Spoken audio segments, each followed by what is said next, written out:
Hi, welcome to the next episode of Frostbites with Kelly Frost. I am Kelly Frost, the host today, and we also have Dominique Murray. She is our co-host. Today we welcome Sally Power. She is the owner of Treasure House Fashions. And I'll tell you what, Sally is just a dynamo, and she is a self-proclaimed hot mess. And she states that the mess has become her mission, which is such an incredible statement and so true for her. We absolutely adore Sally. She has been doing this for so many years and touching so many people that I don't even think she realizes how many people that she's helping. And I think that makes her so much more charming. So her clothing is the means, but not the mission. And she's about to tell us all about that on the next episode. Stay with us. Thanks.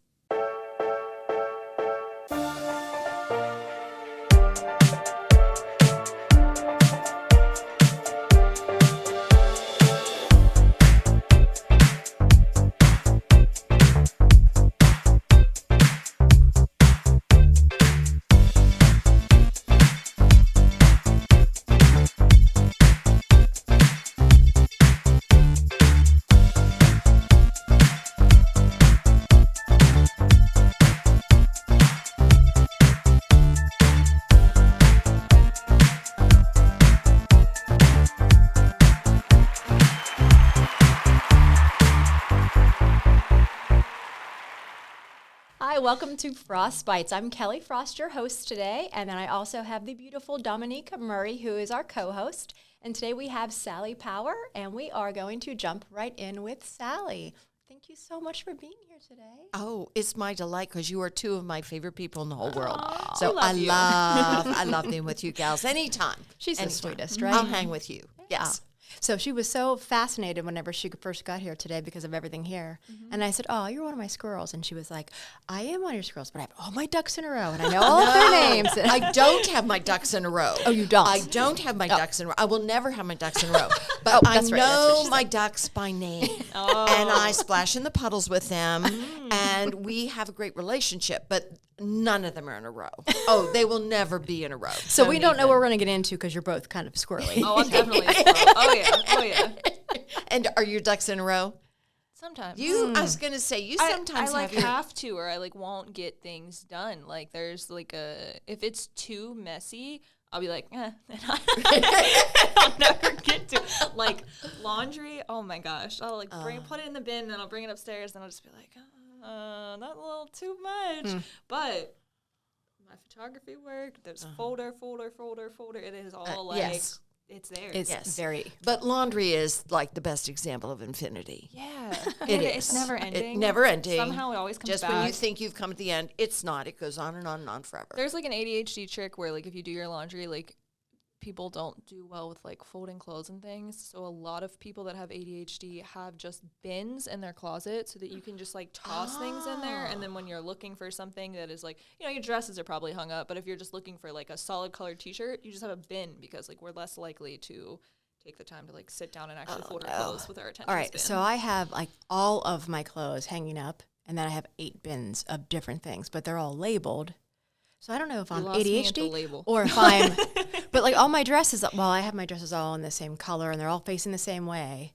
And I will tell you, someone in my household put some of my things away, and he is not like me. And the colors weren't, and some of the hangers were the wrong. You have a little ADHD OCD combination. Yeah, I definitely do. My dresses are super organized in the back. I actually by season, and then within season it's color, but that's about it. Now, my shop, absolutely. In my shop, I am meticulous.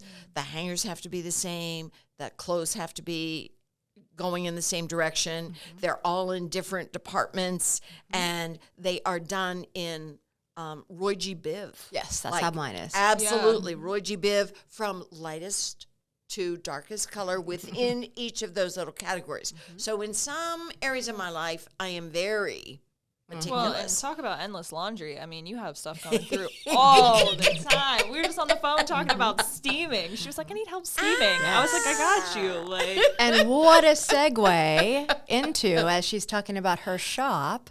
Yes. So you have Treasure House Fashion. Yes, I do. Yes. I am the founder and executive director for Treasure House Fashions. It's a nonprofit quality women's resale shop with a tender heart. We have notable brand names in size 0 up to 3X, even some 4 and 5X. Everything from casual to business to jammies to exercise wear, anything that a woman would wear, outerwear, shoes, scarves, hats, gloves, jewelry. Wedding dresses. Handbags. Yes, all the Yes. above. Yes. But the reason is we are the closet for over 60 agencies.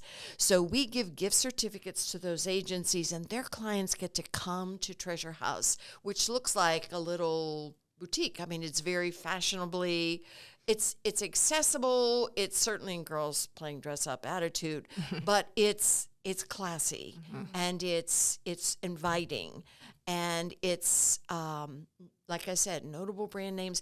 And these women get to come in with a gift certificate, so they have allotted amounts, and we allow their agency to determine how much they get for each one. But living within a budget is a life skill. So we want them to be able to make wise decisions. And often when they're in an agency, they don't have unlimited closet space. So for a lot of reasons, it's important for them to make good decisions. And like I said, that's living within a budget. That's, instant gratification is not always going to fit it. But we also want them to get what they want as well as what they need. So, yeah, I love it. I love it. And I'll tell you what, like when she's talking about retail shop and it going in and it's just a great shop. I've been to some places where I walk in and I'm like, oh my gosh, I'm overwhelmed just because it's so disorganized, and I feel like I feel like it's not a store. I feel like it's just cluttered and it's just haphazard, and I'm gonna lose somebody in this place, right? Storage unit with everybody's leftovers, right. Yeah. But it's not like that with yours. I mean, you really take such great care of not only everything that's in there, but the people in there as well. Yeah. You're such a caregiver to, I think, everything around you. It's beautiful to watch. I often say we fuss over the details because every woman who graces our doors is worth it. So we steam every item. A lot of places don't do that. And we did that long before COVID. That wasn't just because of, pandemic and COVID and all that kind of stuff. We've always done that. And we've always done it for appearance sake as well as for sanitation. You don't know where things have been. And we meticulously vet everything that comes in. And if it's too loved, it's not hanger worthy. And the things that we don't keep go to St. Vincent de Paul. We've had a 20-year relationship with them. And what we give them as our discard is better than what they receive at their drop-offs. Wow. So they consider it quite a mutually beneficial relationship for them to pick up our discards. And if they didn't pick up our discards, we would be buried. So it's really a win-win situation. Yeah, it is. And then you have your bag sale. I have left with multiple bags and arm. Coming up. My shoes are hanging off the edge of the bag. Sally's like, just five more things you can fit in there. And I'm like, oh. Actually, that is coming up. We will have on this Saturday and Tuesday and Wednesday next week. So that would be January, September. The 30th and 31st, we'll do 70% off. Then February 1st and 2nd, we will have 80% off. Then February 3rd, we will have bag sale, which is all the clothes you can military roll and then stuff into a brown grocery bag, which John Eagle donates to us for $30 a bag. We haven't changed the price in that in 9 years. So, and we do that for a couple reasons. One is we have abundance. I mean, how many girls have stuff in their closet that they don't even wear? Research says, not saying anything, 80% of the time you wear 20% of your wardrobe. And we wear what we love. And so women are far more willing to give up the thing that I will get into that someday if they know that it's going to benefit another woman. Women are nurturers by nature. Oh, yeah. And we will give that graciously if we know it's going to benefit somebody else. So we have abundance in our donations, but we also right now have abundance of need. And one thing that is kind of a staggering statistic is 61% of all poverty in Allegheny County is in the suburbs. Oh, wow. Ouch. Yeah. And if you talk to guidance counselors and teachers, they will tell you they see it. Even within well-off neighborhoods, they're seeing kids come that don't have what they need. They don't have it in food that they're eating. They don't have it in the clothes that they're wearing. And one of my goals for this year is to contact local guidance counselors and say, you know what, we will give you gift certificates for kids who need it. We have Lucky Brand. We have 7 for All Mankind. We have the Anthropology. We have all kinds of clothes that would be appropriate for kids going into school. And what's more important than for someone to feel like they belong when they go into school? Yeah. School can be tough. I mean, when you hit middle school and those upper grades, it can be brutal. Mean Girls is not just a movie. Right. And so for kids to be able to walk in and say, I belong here. I fit in here.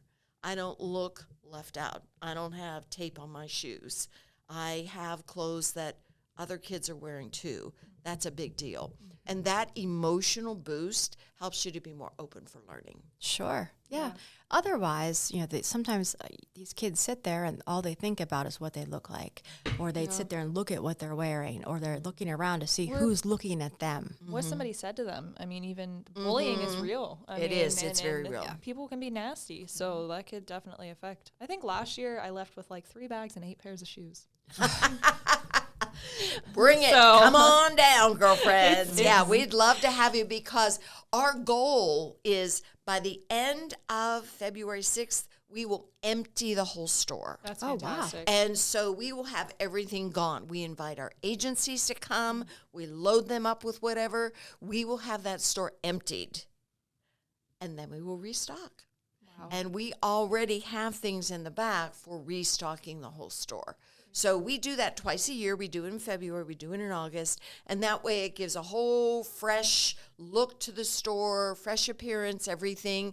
And also helps us with our accounting because we do our inventory as things go out the door. Mm-hmm. So from our point of sale, we can tell you how many pants we sold, how many tops we sold, all that kind of thing. So there's lots of data collected. That's not my strong suit, but I do know how to. Oh, yes, I know. That would be your strong suit. But I've learned how to do that. Mm-hmm. So, yeah. Wow. So that's what we'll do. So bag sale, bring it on. It's wild. It's crazy. It's bag sale. So, yeah. I'll tell you what, I've been so connected with Treasure House for a while. So during the pandemic, nobody could go on vacation. They couldn't go anywhere. So I started doing these girls' weekends, which you've come to so many, and you've come to one even. Yes.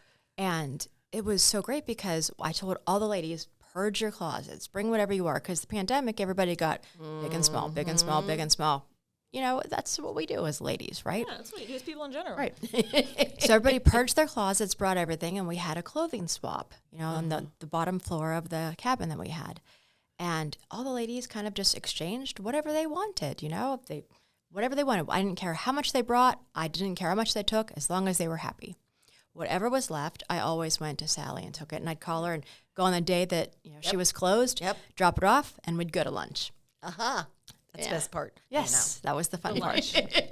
But I mean, I got a chance to, spend time with her, got a chance to go to Treasure House, but it was really about donating whatever was there. And we did have a lot that was always left. So, it was selfishly, it was a feel-good moment for me to go and contribute. But I mean, it really is. And then when we went to the bag sales, my first bag sale that I went to, I started putting things in the bag, and I was almost shamed. She's like, "What are you doing? Roll that. You could fit so much more in that bag." I will teach you how to do it the right way. I'm a seasoned holy roller. I can roll those things tight. You start with the lightest materials. You put that on the bottom for a base, and then you add to the top. leave your shoes hanging out over the top. Oh, yeah. But I know said, I'm how like, to well, do I it. don't want to take advantage. I just came to support. And she was like, I need this out of here. Yes. Put it in there. Yes, She just yes. she came over and she started rolling. And Tracy was there. And Tracy's telling me know. And for anyone who doesn't know, Tracy is, Oh, she's my right arm. Right. there you go. Tracy Kincaid is the other half of the dynamic duo that runs. We only have 2 staff members. We're looking for a third, but we are the dynamic duo that has been running Treasure House Fashions for the last 4 years since the pandemic. And speaking of the pandemic, when we were on lockdown, we had Foundation of Hope contact us, one of our partner agencies, and they said, perhaps you don't know, but when women are arrested, they go in the clothes they're arrested in. They come out in the same Exact same clothes, thing. even if they are a different size and it is a different season. So when COVID happened, they released people from jail because they didn't want them in that confined area and just spreading germs all over the place and everybody getting sick. So they released them, but they had nothing to wear. So Foundation of Hope called me and said, Sally, we've got these women, they have nothing. And I said, give me sizes. So I went into the locked down store, which we all had no choice about, the sheltering at home time, and did a whole bag of clothes for these women. And then we did a pickup and special delivery, and they had something to wear just because we had the clothes. They just didn't have anything. Yeah, that's But we amazing. did that, yeah. But we had it. We had Yeah. it, and we were thrilled to be able to pass it along to them. Yeah. I mean, even apart from a donation standpoint, it's so crucial to the environment to not just be throwing these things away. And all of these fast fashion companies, I mean, the materials within the clothing is bad for you. The way that they make the clothing is bad for you. Like, the list goes on about like why you should not be investing into that stuff. To be able to go and get something, even if you alter it or whatever that looks like, it is just so much more fulfilling to go in and know that you're also contributing, like, on a personal level to. Absolutely. Only 15% of all clothing discards are recycled. Wow. The rest goes into landfills.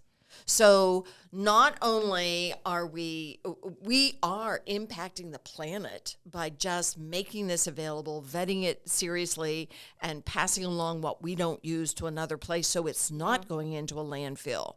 So we're doing it for the planet. We're doing it for the sense that fashion is one of the worst polluters in our whole Yeah. earth. But also we recycle people, and we pour that into people. And who doesn't love when they look good? I mean, I was just, when you look good, you have a little sass in your step, and you know how you feel. It's that retail therapy. It just feels good, and it makes you function more effectively. So we use that magic of retail therapy as a healing balm on bruised souls, and it's very effective for all of us. Yeah, that's a problem. Yeah. Well, it can be a problem unless you're shopping with us, and then it's supporting our mission. So your bargains help us to do what we do for women. In the last year, we gave away over $500,000 in clothing in 2023. And that's through our discounts as well as our gift certificates. But that's because we've had abundance and the need is so great. Yep. And it works. It just works. So don't feel bad about those bargains at our house.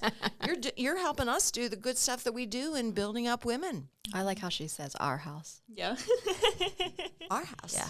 Yes. So one of the reasons that I wanted to have you on the podcast now, I was always going to have you on it. Well, it's because of Peel and the timing right now. So Peel has quarterly charity partners. And of course, I was going to have you and Treasure House as one. So you are the first quarterly charity partner of 2024. So for the first 3 months of the year, we want to have you come to our lunches and speak. And the reason for that is because although people probably know who you are, know who Treasure House is, but the people that come to the luncheons, we're all the way up in the South Hills for the most part. You are McKnight Road. So we want to make sure that we're spreading your mission, spreading who you are, spreading what Treasure House does. And there's so much to it. The podcast is only 20 to 40 minutes long, but your mission and what you've been doing all these years is just so great that we want to make sure that we're spreading every ounce of goodness that you have. Well, thank you for that. Yeah. And first of all, let me just say to y'all, South Hills ladies, get over not crossing rivers. Oh, and we bridges. cross. It's worth Yeah. the It drive. was half an hour for me to get Yeah. here, and we're at South Point. Hello. So it is worth the trip. It is worth the investment of investing in other women, Yeah. women in transition and crisis, and just doing fun stuff together. Yeah. So I know that you had a birthday party there. I didn't. Kelly Robbins. You had what? Kelly Robbins had one. Kelly Robbins, Yes. right? You were there. I know all of Okay. us Kellys. I was going to say, Yeah. I got the Kellys Well, we mixed were up. all Okay. there Well, you were too, there. so, you know. Hello. So, but Just I mean, run with it. people have come. Yes, roll with it. So I can't then take you away should, Kellys. You should have a birthday party there. But people, it's fun. I mean, it's a fun thing to do. It's a different thing to do. It's a fabulous time for us to share with you stories of people that we have helped. I mean, I could go on and on and on with stories, but I remember one in particular that really hit me over this last year. One of our volunteers came up to me with tears in her eyes, and she said, Sally, she was abducted. And I went, what? And I looked over, and there was a woman who was visibly raw. Now, you know me. I attach myself to everyone in a hug as a greet initially. I mean, I don't care. That's just kind of who I am. But I knew with this woman I couldn't do that. And I very gingerly walked over and I said, may I hug you? And she melted into my arms and sobbed. And I said, you're safe now. And she said, all I need is a T-shirt and a pair of jeans. And I said, oh, we're going to give you so much more than that. She goes, you won't have my size. Well, when you've been doing this for 20 years, I can size you up pretty well and tell you what size you are. And I said, honey, this entire rounder is your size. So here's your assignment. I want you to look through these tops, and I want you to find the things that you love and then try them on. She said, okay. So she got a couple things. When you're in trauma, it is hard to make a decision. Mm-hmm. When you're in trauma, it is hard to select something for yourself. So as she went into the dressing room, I picked out some other things and jeans and other things that I thought that she would enjoy. And I took them to her. Well, with each outfit that she tried on, you watch the tension start to melt away. Mm-hmm. You watch the smile to start to broaden and just become more genuine. And at one point, she came out of the dressing room, and I was holding up a little LBD, little black dress, and she went, oh, I used to wear dresses all the time. And I said, wonderful, we'll add this to it. And when you have someone who is in trauma, you don't ask questions. You wait until they are ready to share with you as much as they feel comfortable sharing. And with time, she started to share information. She was 56 years old, not a young person. This abductor would choke her and throw her into this alley garage with her dog and lock her in there. Sometimes he would choke her so much that she would pass out. Well, the last time he did choke her so much that she passed out, and she said that she had taught her St. Bernard, not a small dog, to trust this man because she was so afraid that the man would hurt her dog, and their dog was her life. He was the love that she had and her comfort. So he choked her until she passed out, threw her in there with her dog, locked it up, and after he had left, the dog started to bark incessantly. Just then, 2 policemen drove down the alley. And when they did, they heard the dog barking incessantly and stopped to find out why. And I said to her, darling, you were saved by saints. A St. Bernard and saintly policemen who stopped to find out why your dog was making so much noise. Crisis Center North, another one of our partner agencies, sent her to us because they knew she had lost everything. And so what a joy it is to be able to partner together. They helped her work with a place to stay, and we were able to restore her wardrobe.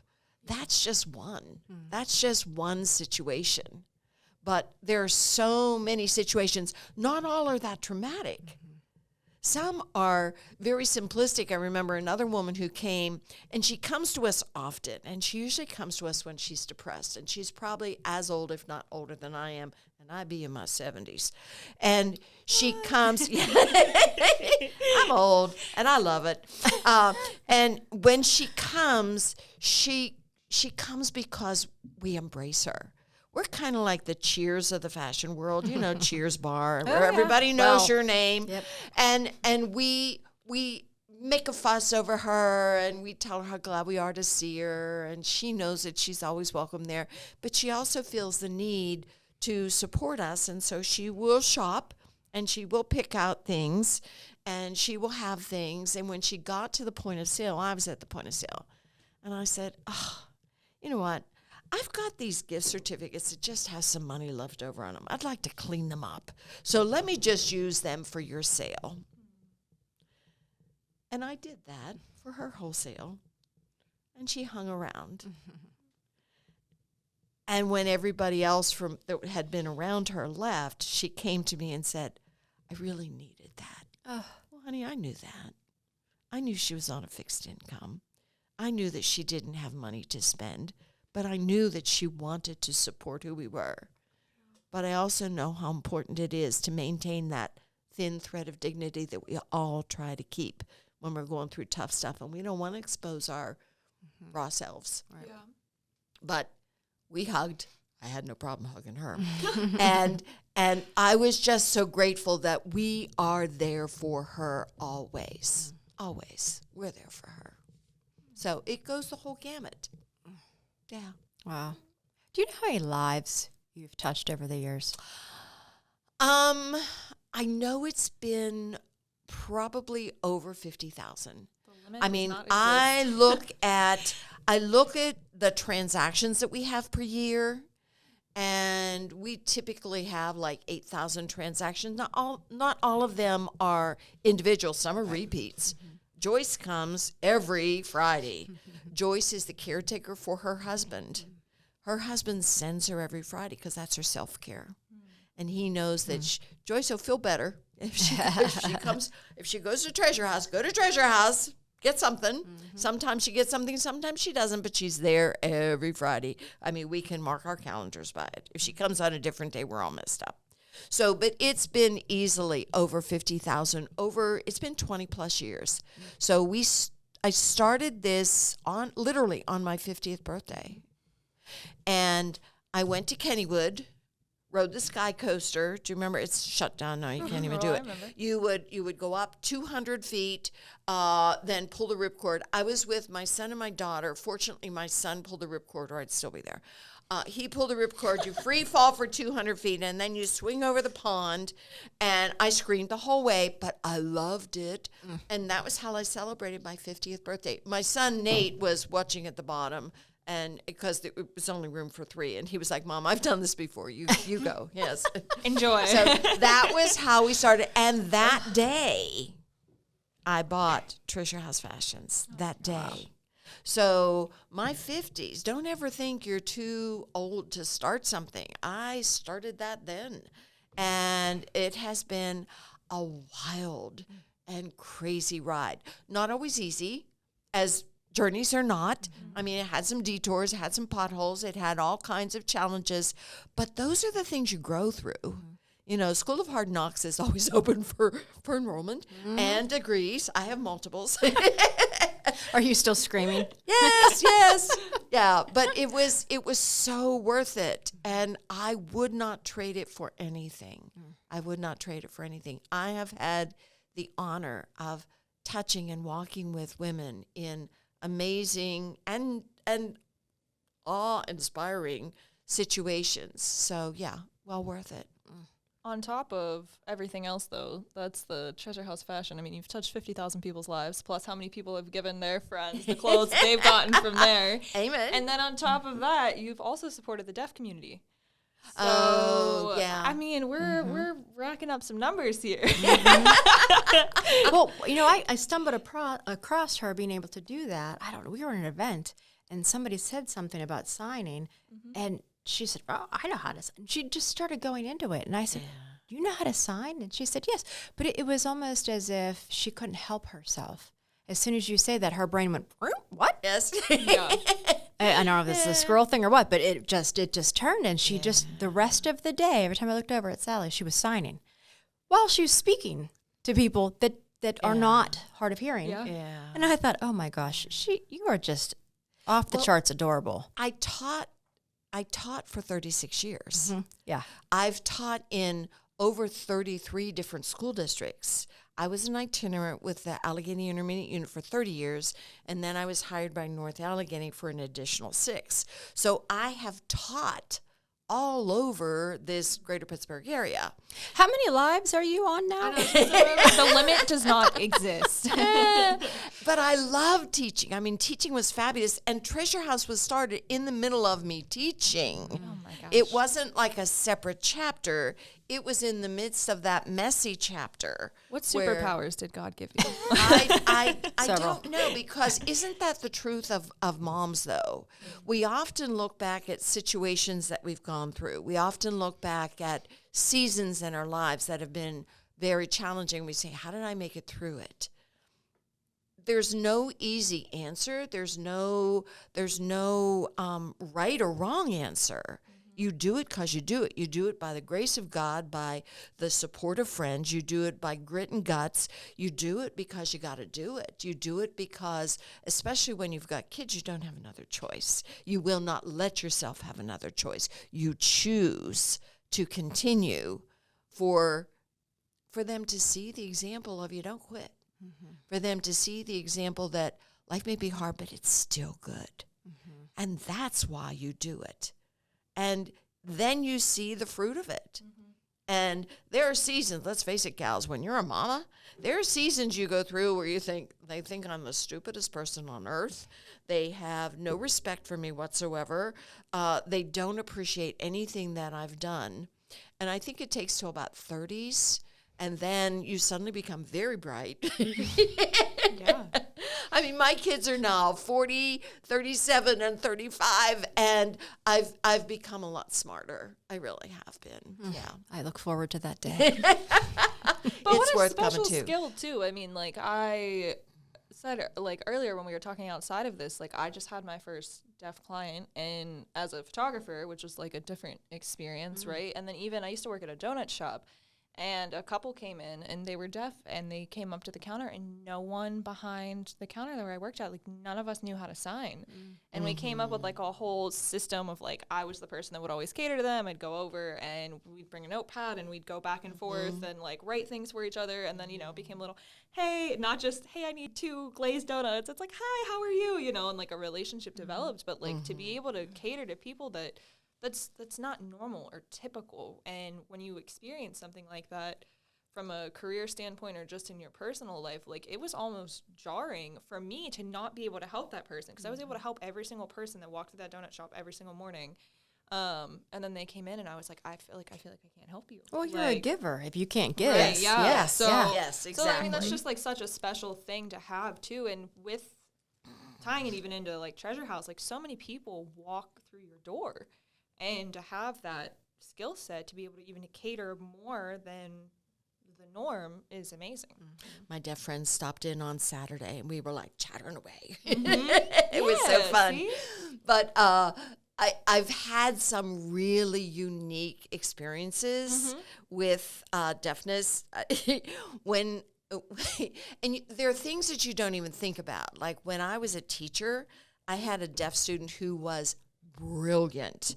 Like when we did this silly thing, I would use a lot of videos and a lot of crazy books, but one was about you can develop self-esteem if you wear broccoli around your neck. And I was explaining Did she to my say kids, broccoli? no, Yes. broccoli. I said broccoli. That's the book. I mean, it's actually, which was crazy and silly, but would middle school kids not relate to that? Absolutely. So I was saying to the deaf students, do you know what broccoli is? Because a lot of times they might know, they have visual language, but not always written language. And so I would show them the picture, and I'd say, what is this like? And this brilliant kid, I'm thinking they're going to say, oh, it looks like a little tree. He goes, meaning the alveoli in your lungs. I'm like, Wow. what? Huh? And I thought, oh my, like just brilliance. But also, I was with him in a social studies class, and the teacher went over and shut the window, and he says, so why did you do that? And I said, because they're mowing the lawn outside. And he goes, so? He couldn't hear it. Oh my gosh. But he learned very quickly that if you put your fingernails on the blackboard, it will make hearing people go crazy. Yes. So all kinds of funny Really stories yeah. of what happened. This is a little racier, but this. Oh gosh. They Buckle were. up. He and his buddy, like we'd always start the week with saying, "And what'd you do this weekend?" Well, he and Jimmy went to the gas station. When they went to the gas station, there was a machine on the wall, and they thought, "Oh, there's candy in the machine." So they put the money in the machine, and out came something. He said, "It wasn't candy," and I said, "Oh, poker face, oh," and he says, "Yeah." He said, "We opened it up, and we thought." A balloon? Oh, I knew that's where she was going. He says, then we knew. Oh my gosh. We knew what it was. Oh and my I gosh. said, so what did you do with that? And he said, we gave it to Jimmy's dad. Jimmy's dad. Okay. So, my there are just a million funny stories. But I think one of the sweetest ones that I ever had was there was a young woman who was going to Geneva College, and one of the guys had walked past the library and saw her there, and he was like, oh, she's really cute. And so he thought, took him a couple days to get the courage, but he said, hi. And she just ignored him. And he was like, what? So he tried it again. She still ignored him, and he's like getting crushed. And finally someone said to him, she's deaf. And he was like, oh. So then he started to learn sign language. I mean, that's how cute she is. So he said, this is worth the effort. So he learned sign language. And then after he did, he found out that she had been adopted from Colombia. She was an orphan there. And when her American mother found out that they were going to adopt her, the American mother made a scrapbook for her that had the pictures of all the family members, and she sent it to her so that she would have the beginnings of knowing who her American family was. So she sent it to her, and then she went to get her. And when she went to get her, the little girl ran away. And she ran to her room to get the book. And she brought the book out. And she looked at the picture, and she looked at the woman. And she looked at the picture, and she looked at the woman. Then she ran to the woman. Oh. So this was her mama.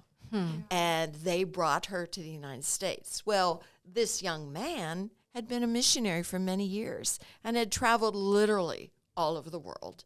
And then here it was at Geneva, and he found this orphan from Colombia that he fell madly in love with. I was honored to interpret for them at their wedding. And I had the unique position of, often when you're interpreting for people that are in the audience and they're looking at you. Mm-hmm. But I needed to interpret for her because she couldn't hear the pastor. Mm-hmm. So I stood right next to him. And in the middle of the service, they had a beautiful tribute to her mother who had passed away. And they had Mary's table, and it was draped with her mother's wedding veil and a candle and a picture of her mom. And so they were playing this beautiful song while they were doing the tribute to her mom. And I was signing the song. But in the middle of me signing that song, he started to sign to her. And he said, of all the people in the whole world, God found you for me. I've been all over the world. And then we met at Geneva. What a perfect match you are for me. And I'm so grateful. Well, I had to stop signing because he was signing. And I just watched with tears in my eyes, like I have now, just recognizing the depth of his love for her, the devotion that he had to her, in the middle of honoring her mother who had brought her to the United States, for them to have this beautiful relationship. Wow. Yeah. Do we have a tissue? I actually did bring tissues today. I'll tell you what, it was Don't cry. just Why'd you bring amazing. mine? So, yeah, I'll use my sleep. Comedy relief. But there have been so many fun, That's so awesome. and amazing relationships that I've had. So I taught for 36 years. I taught Romeo and Juliet standing on a table. It was the balcony scene. And I've taught the Peloponnesian War in sign language. I've taught the water cycle in sign language. I've taught so many things in sign language because, like I said, people have visual knowledge. They don't always have verbal knowledge. And so to be able to connect that, I've always been a very visual person. I can do crazy drawings that are more cartoonish than anything, but I can depict concepts. And so one of my superpowers in teaching was to be able to take elevated concepts and to bring them down to a visual fourth grade level or less ability so that people could get the understanding of what we were talking about. Wow. And I loved it. I mean, that was just that was like so fun for me. So fun. The limit really doesn't exist of how many people Sally No. touches, because you were definitely their favorite teacher. Well, I still keep in touch with students that I've had in the past. I've gone to weddings. I've been invited to baby showers. I mean, we do still keep in touch. We That's had fantastic. fun. We really did. She's like the equivalent of the female Dos Equis, man. You're the most interesting person in the room. Yeah. Well, I don't know about that, but my life has been fun. Yeah. It has been fun. Well, Yeah. and what a powerful thing to actually be enjoying, like even when it gets hard and it gets difficult and it gets, crazy and chaotic, you genuinely are loving every single thing that you're doing. Like I've never heard you say like, "Oh, this wasn't fun." No, and actually, going back to Treasure House, it's why we do crazy sales. We dress up like pirates in the fall. Yes. We dress up like Star Wars in the spring. Yes. We have a beach party in June. We do my birthday and dress up in the 70s in August. Tracy's birthday is coming up next month, and we'll dress up in the 80s. And we do that because life is hard. But it's still good. But you have to find the good. You have to make the good. You have to kind of focus on the good. Because if you just focus on the bad, honey, you will find it. And you can get overwhelmed. And you can just feel like, ugh. Yeah. It's that whole What's it playful worth it? purpose. Yeah. Well, Exactly. Which is why I love that with Pio, is the playful purpose, because it helps you to focus on, we can still enjoy this life that can be pretty doggone crazy, but we can still enjoy it and we can still find the good in it. I often say that my mantra is straighten your crown and rule and reign in your own sphere with love and kindness and joy and peace and grace, because you can't control what happens in the rest of the world. absolutely. But you can have a tremendous impact on what is right around you. And so do it. Do And it. you have. I have. In I have. spades. I mean, I have. it's incredible everything that you have done. And I know you keep saying that all the people that you have touched. I don't know that you actually. I don't think she knows. Yeah, I don't think you know the impact that you really have and the people that you really have touched, because you have such a ripple effect. And I don't think that I don't think you dancing can. with the ducks in the puddles. Yeah, they just do little ripple. Because, well, when you leave the room, you never leave that room. You're always in it. Because everybody there is still discussing you and talking about what you've done and what you're doing and just how loved you really are. Oh. So every room that you ever walk out of, just know you never walk out of it. I would not have known that at all. And I think sometimes it's good that you don't know that. You just kind of live in the present and do what you're doing in the present. But I would hope, in fact, one of my favorite quotes, and I will screw it up, but it's from Irma Bombeck, and she says, when I get to heaven, I'm asked what I have left, I'm going to say I have nothing left. Because I used everything you gave me. And that's what I would hope to say, yes, is that, yep, whatever it was, I used it. Wow. And I've had fun with it, and I've enjoyed it. And like I said, life is good. Life is good. Well, I'll tell you what. I think we're gonna. That was a good. Yeah, we're gonna end with that. Yeah. And mic drop. Well, we always do end with one of our little frostbites that we have. So we always let our co-host ask the frostbite of you. Okay. Yeah. So we've talked a lot about different purposes in your life with teaching and with like Treasure House and everything that's going on. So every big endeavor starts with breaking the ice into this new portion of your life, right? Mm-hmm. So can you pinpoint the frostbite, so like that first little tingle that you had of when you knew you had something special to pursue? I guess at any point of your many careers throughout this life. Wow. I don't, I will say that my parents were amazing, and my parents were very much givers, and they were always investing in others. And so even from the time I was a child, I was a champion of the underdog. And so I remember a student who had a physical deformity, and the other kids would make fun of her, talk about bullying. And we were waiting to go to Westview Amusement Park. We weren't big enough to go to Kennywood. And the kids were making fun of her. And I said, Mary, why don't you come wait with me on my porch? And I just scooped her up and I took her away from that abuse. And then it started to rain and I went.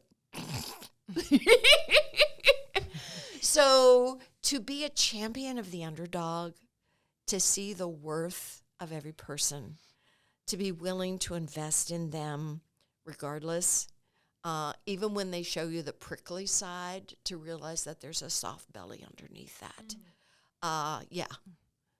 That really came from my parents. And just recently I heard David Brooks talk about how he knows a pastor who greets each person with exuberance because they're made in the image of God. And he said, I don't care what your religion is. You can be a Buddhist, an atheist, or whatever. If you could just look at people that way and celebrate who they are and saying, wow, you're amazing. Even if they have mud on their face or rags on their body. Wow, it's my honor to meet you today. That's how to live. That's a mic drop. Mic drop. And we out. All right, well, that's it for us and Sally Power, the champion of a positive life. Thank you so much for watching, and we will see you in the next episode of Frostbite.